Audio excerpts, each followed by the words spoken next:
very often we are always behind the scene. But as you said, we are an engine, and I could even say an engine of the Commission. But for our listeners to know, there is really a very well-oiled machinery behind all of these language versions or translations.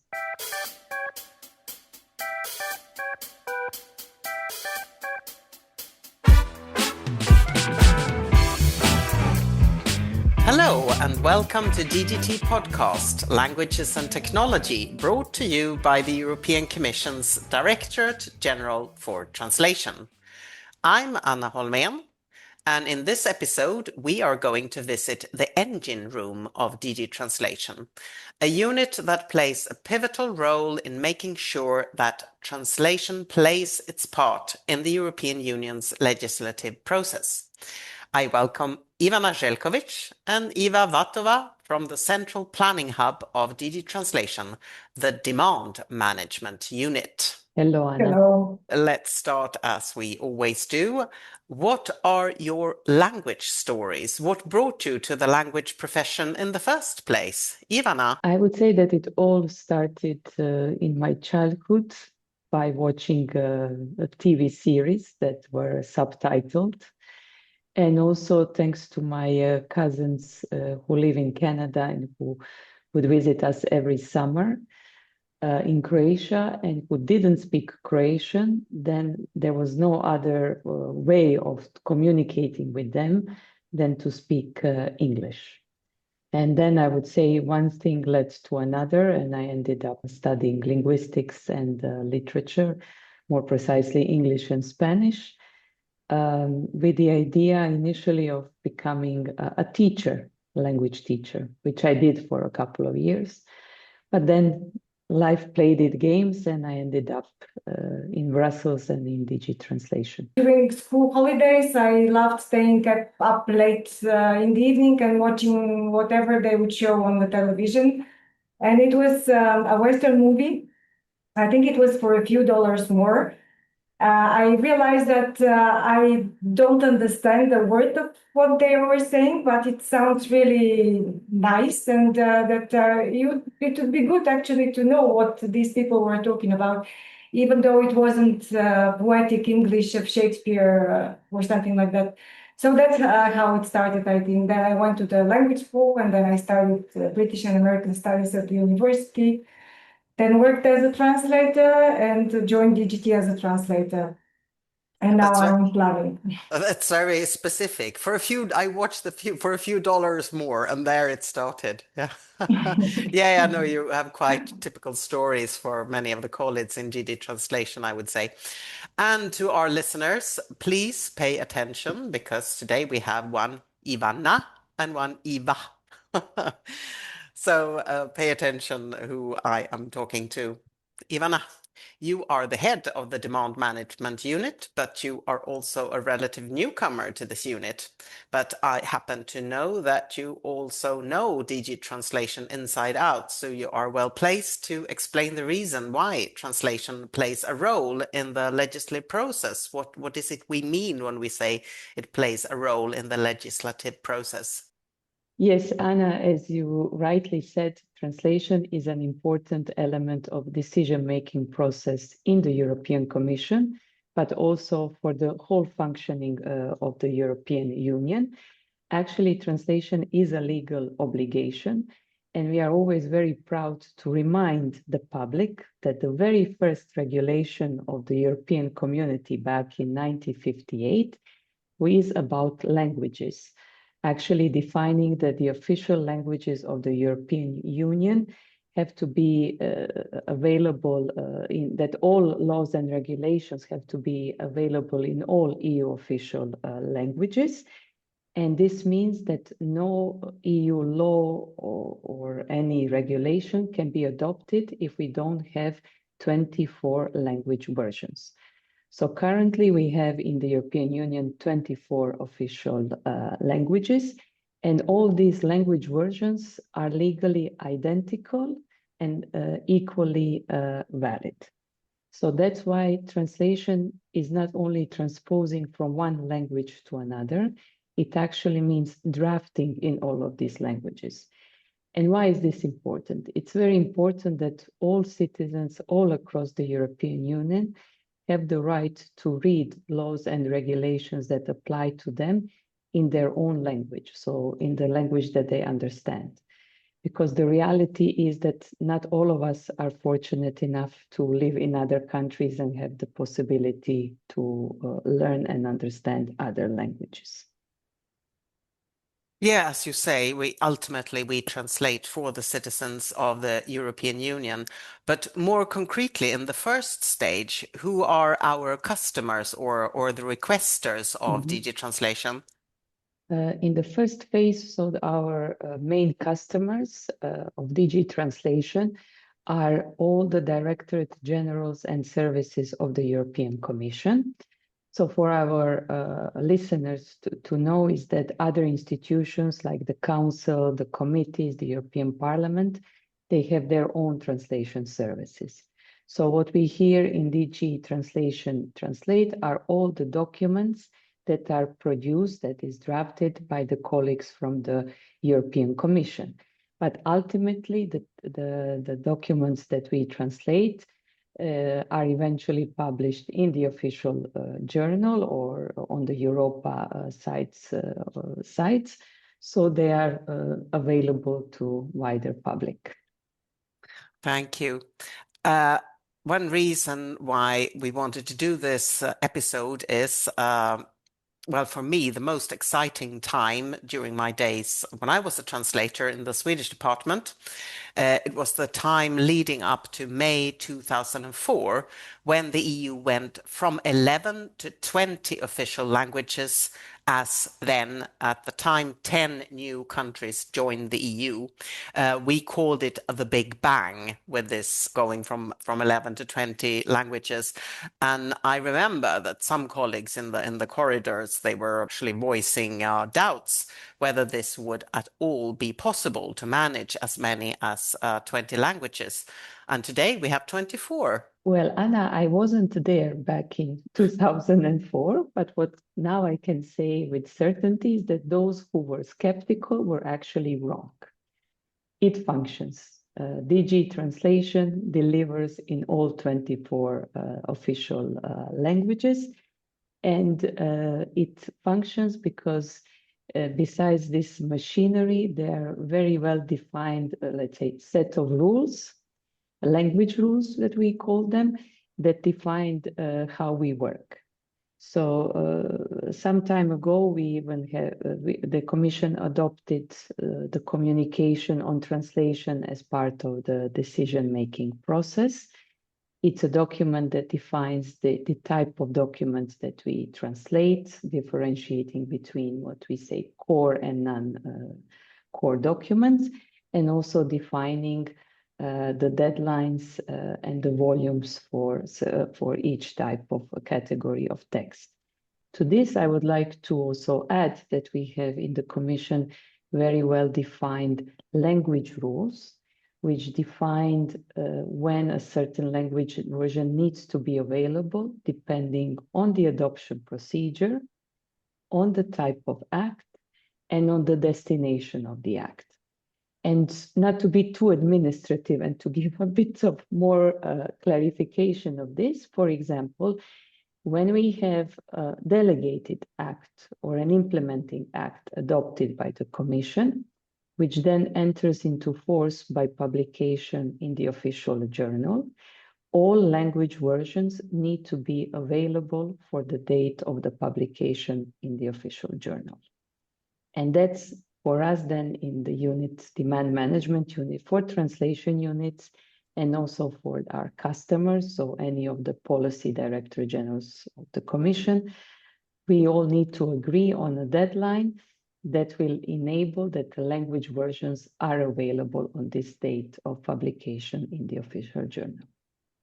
Okay, thank you. And could you explain what a delegated act is and an implementing act, perhaps? I'm not a lawyer by profession, not an expert. So, but I can say that delegated and implementing acts are acts that are adopted by the Commission. So the basic acts of the Council and the European Parliament define in one of the articles of basic acts, they define that the Commission is empowered to adopt delegated and implementing acts that go into very specificities of certain parts of regulation. That's why delegated and implementing acts are very technical and, let's say, very complex to translate. One really has to be an expert in the field to be able to translate this type of acts. Now we know what the basis of our language activities are, so let's see how all this works in practice. Iva, translation comes quite late in the workflow of a European Commission document, and we don't always have much time on our hands to translate. Are you somehow alerted in advance that a text is on its way? We have to be proactive. We are checking the information there, and we're using our other channels to validate and double check and fine tune the information that is on the forecast, like, for example, the so-called LPP, which stands for List One Quick Review. In other words, that's the Commission agenda, the college agenda for their weekly meetings, and at those that's the commissioners when they meet that's the every week. Yes. When they meet every week, exactly. When the commissioners meet every week, they have this college agenda, that LPP, and they adopt more politically sensitive and visible strategic documents. This agenda is one way of forecasting these type of documents. Another channel for us is Decide decision. So Decide, this is a workflow platform managed by SecGen, by the Secretariat General, which is coordinating the work of the whole Commission. So this workflow platform, it has a module in there with the so-called inter-service consultation. Inter-service consultation is when a given act is sent for all the relevant DGs to comment on it before it's adopted. So when this inter-service consultation is over, we usually know that we can have relatively stable version which would arrive for translation. And again, we are contacting our colleagues in the DGs to fine-tune the information there. So then the terminologists, they can start looking at ahead before the text actually arrives. They can do some work because they know the area. So the colleagues are using the forecast platform. They are checking the files. They also have access to the files themselves while they are in the inter-service consultation that I mentioned before.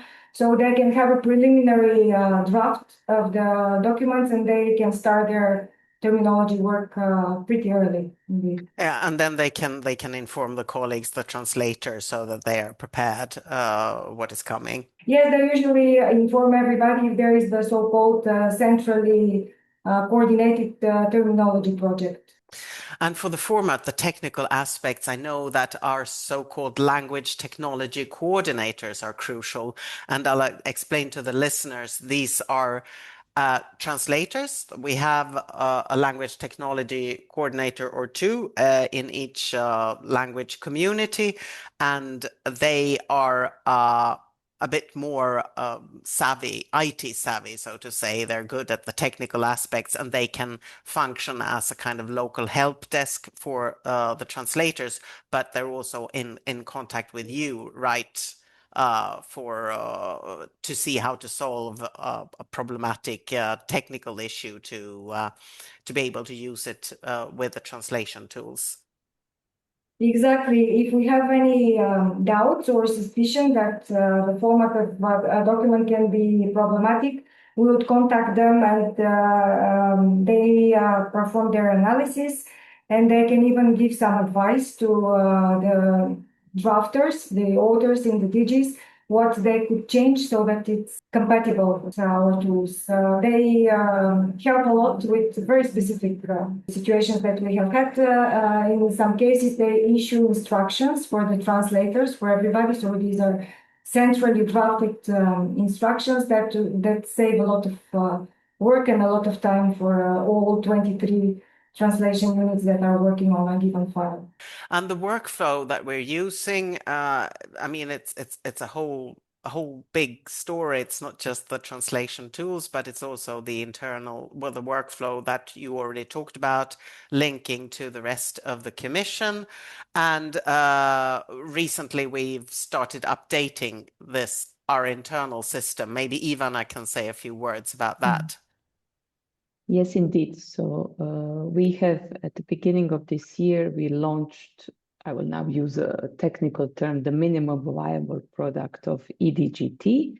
So we have now this single workflow platform running at this moment with basic features only, but this will be enriched, and by the end of this year and next year, we will have more and more features. So it's a new single workflow platform called eDGT that covers all steps and tasks of DGT's core business. This platform, it's not only about technology. What we did over the last few years, we did a review of our working methods and processes. And now we have our colleagues in the IT unit putting this into motion. A lot of attention has been given to user friendliness of this platform, to stability, to security, and to having all the processes covered in one place. Also, this platform will with time automate some routine tasks and workflow steps by using some data-driven technologies and also by using AI technology. As listeners who've heard earlier episodes will know, DG Translation never stops finding new ways to work and modernize and new systems and methods. So it's a very dynamic workplace. And for bigger packages, translation packages, you also appoint a lead translator. So maybe Eva, do you always appoint a lead translator, or is it for specific translation tasks? A lead translator is extremely useful, and in an ideal world, we would have a lead translator for each and every file because they channel the communication between the translators and authors during the process of translation, but they have additional tasks as well in improving this whole process. This is project management on their side as well. For a lead translator would be appointed for voluminous, politically important files or technical documents. And I was a lead translator when I was working as a translator in my unit before. And it's, I would say, a very satisfying role. And the main point is really to avoid that the Director General, the customer, the requester of the text gets 23 translators contacting them with various questions, so that you have like one person who is like a project manager who is the lead translator and then pools all those questions and then so it's the contact between the translators and the requester of the text. And sometimes it's actually the authors who are asking, can we have a coordinator for the file? They don't always remember that the name was lead translator, but they know the function. So sometimes it's them who are asking for a lead translator. Okay, and what is expected in the role? What is it that makes a good lead translator? As a former lead translator, it's a role that I'm very proud of. I can say that one needs to have very good coordination skills to be able to run the project. Also, communication skills are essential because as lead translators are the main contact person between translation units and author DGs. It involves a lot of exchanges via emails and via other communication tools. And to this, I would like to add that one has to have a lot of patience and be very calm to be let's say, a good bridge between the two. side. And actually, if the lead translator has a very good knowledge of how DGT works, that would help a lot when coordinating a file. And as always, when you're a translator, it helps if you have some background and subject matter. But if you don't, you can specialize, because I understand that the lead translators, some of them are lead translators for many different topics, so they can't have a background in everything, but they need to go deeper into the topic, so to say. In principle, lead translators volunteer to coordinate files that they themselves translate and that themselves are specialized in the area. But we also have situations when we need a lot of lead translators if we have urgencies. And then we have colleagues who also volunteer to take on the task, even for documents for which they are not, let's say, thematic experts. But still, the coordination skills, the communication skills play an important role in this task. So it's always useful to have a lead translator for a voluminous file, no matter whether this translator is an expert in the field or not. And apart from the contacts between lead translator and requester, in what other ways are you in contact with the requesters, with the customers? So the demand management unit is in everyday contact with counterparts in other directorate generals. And they are very often in direct contact with the authors of the documents. But in generally speaking, we have a very structured system of the so-called DG translation correspondence. So each Directorate General and Service of the Commission has appointed one or two contact persons in their service, who is then the main contact person for us. So we also manage this network of DGT correspondents.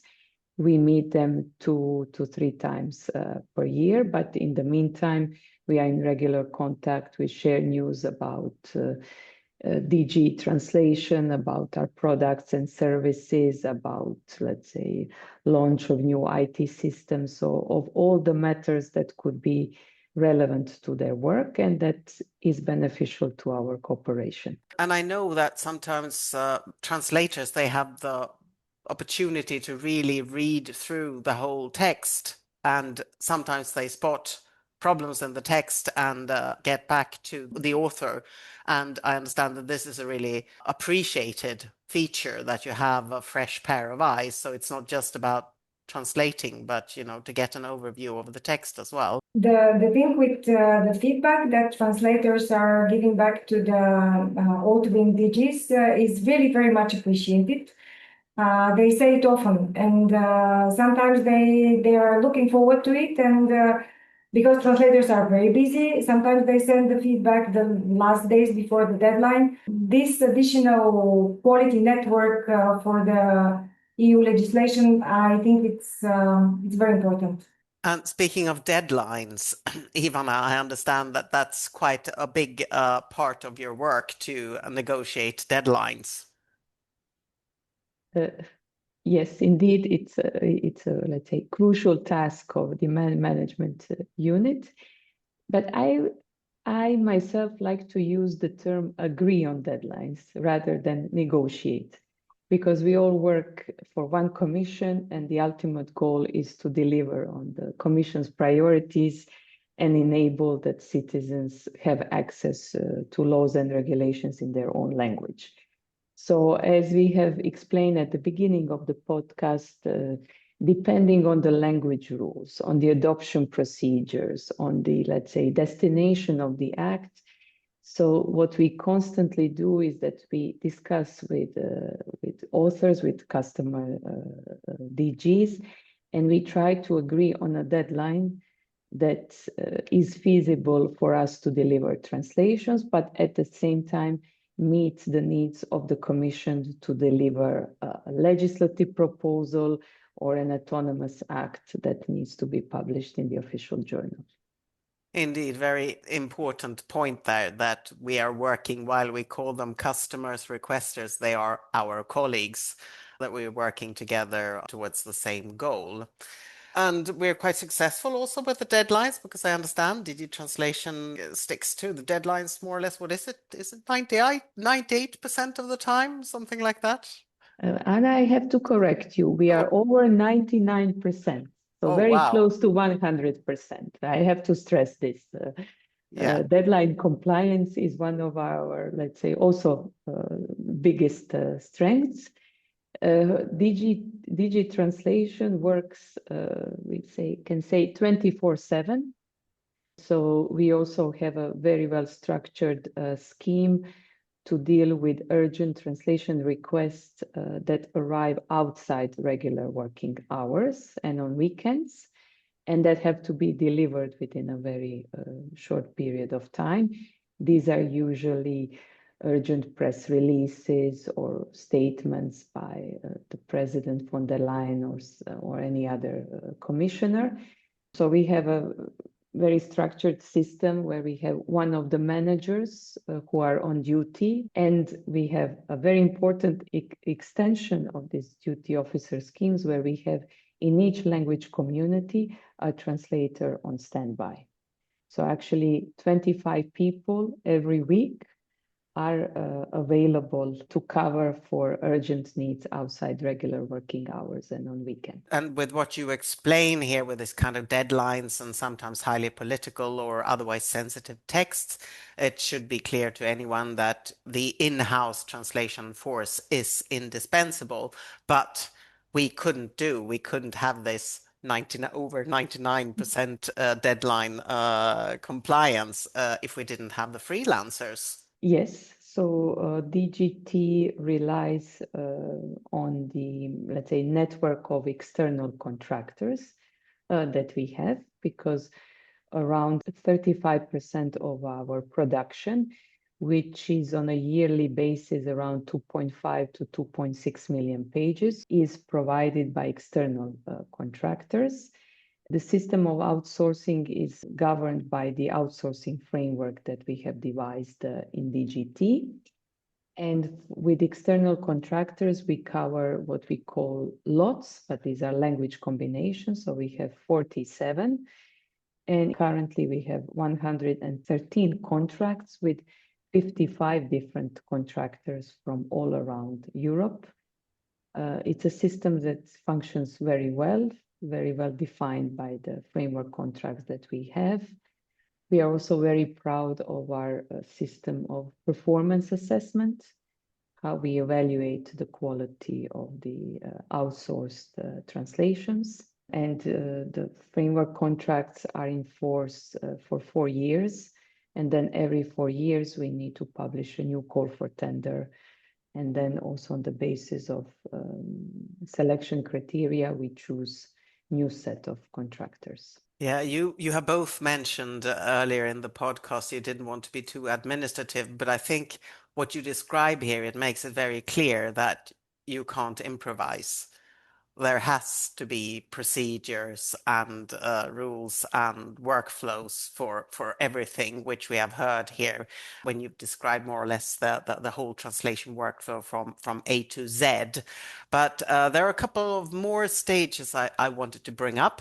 One before the translation workflow starts and one after. So Ivana, DG Translation has growing number of editors of the editing the English language. Yes, the quality of original documents that are mostly drafted in English is very important, not only for translators, so that they can produce clear text in other 23 languages, but it's also very important for public as a whole, that we try to use less administrative jargon, like myself and Eva used a lot today.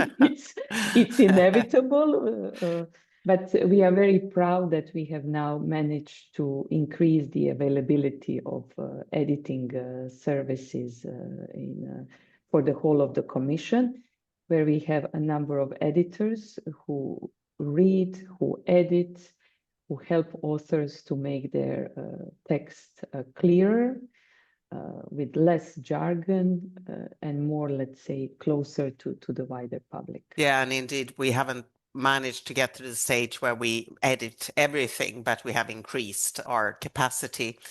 But after all this expertise, technology, organization, we have to admit that sometimes mistakes do slip through.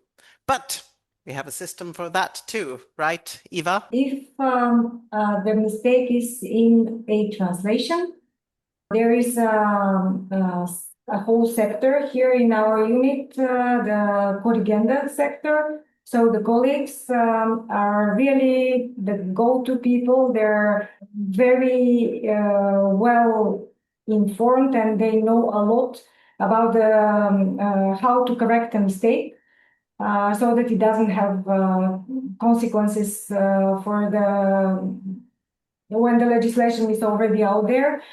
If the mistake is in the English text, however, that would be for the authoring DGs to correct. So it's a completely different story. But if DGT makes a mistake, we do have safety net for that too, and our colleagues are really experts. You have to find out whether it actually is a mistake, because sometimes they make an analysis. They make an analysis if the mistake is serious enough to be corrected, because the correction procedure is also burdensome and administrative. In any case, if a mistake happens, that is corrected. Digital translation really is a well-oiled machine, and it's quite impressive. I could say that very often we are always behind the scene. But as you said, we are an engine, and I could even say an engine of the Commission. It is true that unlike in translations of literature, where you would have the name of the translator, our language versions are available in the official journal or in Europa sites without any names. But for our listeners to know, there is really a very well-oiled machinery behind all of these language versions or translations. And a lot of passion, because many of us, started off as linguists. All three of us, we used to be translators. Now we have other roles in digital translation, but there is this deep passion for languages and for what we do, our task here to make sure that all these texts are available in the 24 official languages. That's a crucial word, passion. I've been in DG translation now for 15 years, but it's indeed, I still have this passion for languages and for multilingualism and this richness that we have in the European Union of having so many languages. I think that DGT is an extremely place to work. And for me, once a translator, always a translator. I cannot shake off all these translators' habits, even in my daily life. Thank you so much for your time, Ivana Zeljković and Iva Vatova. Thank you for inviting us. Thank you. And thank you for listening to DDT Podcast, Languages and Technology. Stay in touch and share your thoughts or questions with us on Instagram or Facebook at Translating for Europe. And don't forget to subscribe in your favorite podcast app to stay up to date with the latest on EU multilingualism and translation. I'm Anna Holmén. Until next time.